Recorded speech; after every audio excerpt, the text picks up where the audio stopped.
here, and today Piopeto will interview some service companies attending the Technical Expo done by Marietta College 2019. Hopefully you will like the videos Piopeto will produce for you today. So we're here this morning with Epic Lift Systems. My name is Dale Bish.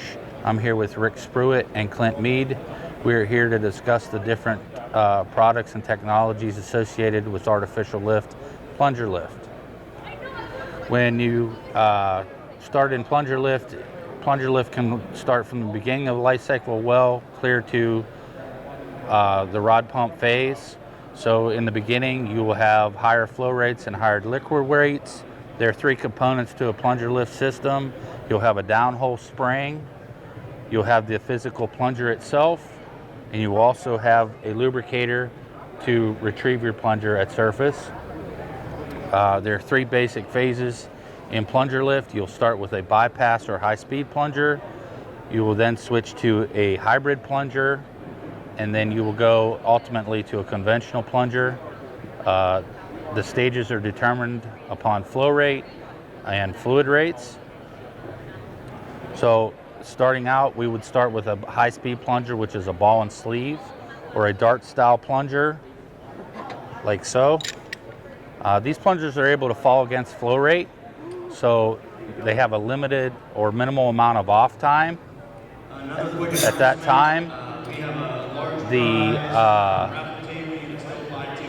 time, the plunger is able to keep the high pressure motor valve open. The longer your motor valve's open, the more production you will have.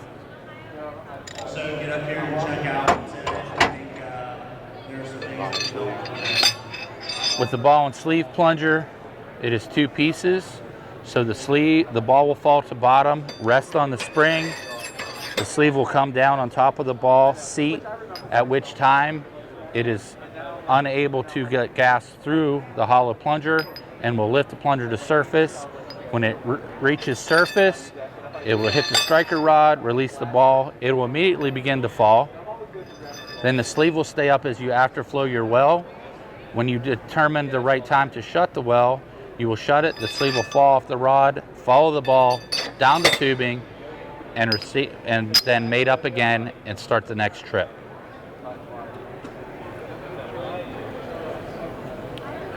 The spring has a pressure relieving standing valve in it to keep fluid above the hold down, which would sit in an X profile nipple. This way you will have a fluid column on top of your spring that acts as a water cushion to alleviate damage to the spring head and to the plunger. We have a well model here that will show and demonstrate that has all three components in it. We have a bottom hole spring, we have a plunger, and we have a lubricator. And Rick will demonstrate that now. Thanks, Dale.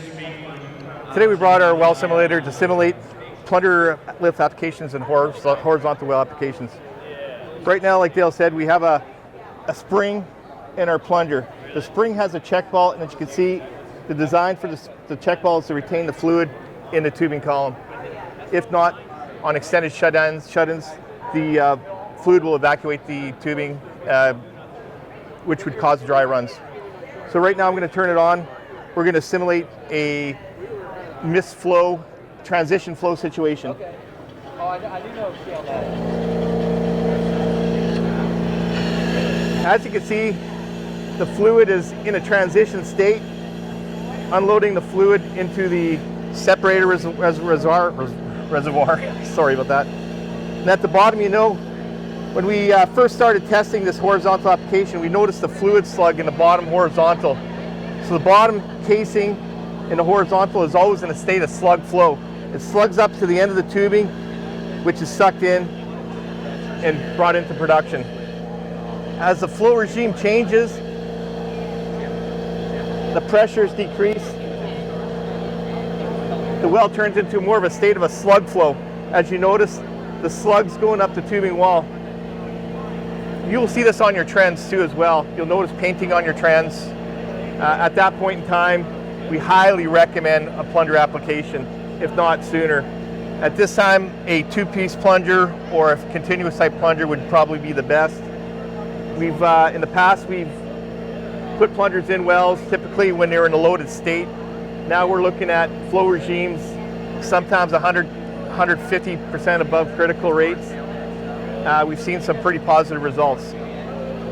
As the well declines further, the plunger drops, and as you can see, plunger speeds in static tubing vary depending on the plunger type. Right now we're simulating a conventional type plunger. Typically the fall rates are anywhere from 200 to 400 depending if you have a conventional pad, a conventional ring type plunger.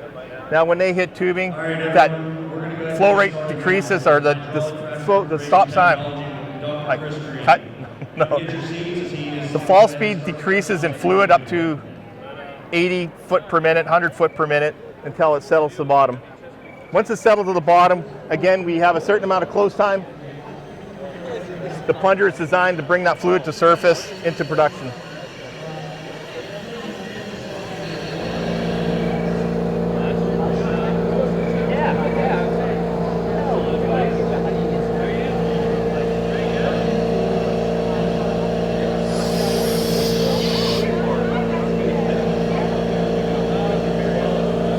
And that's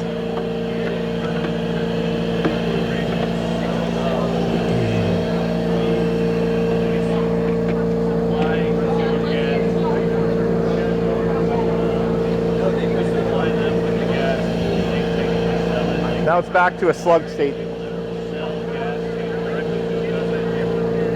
As we shut in the well, you'll notice that the fluid is retained on top of that spring to prevent dry runs.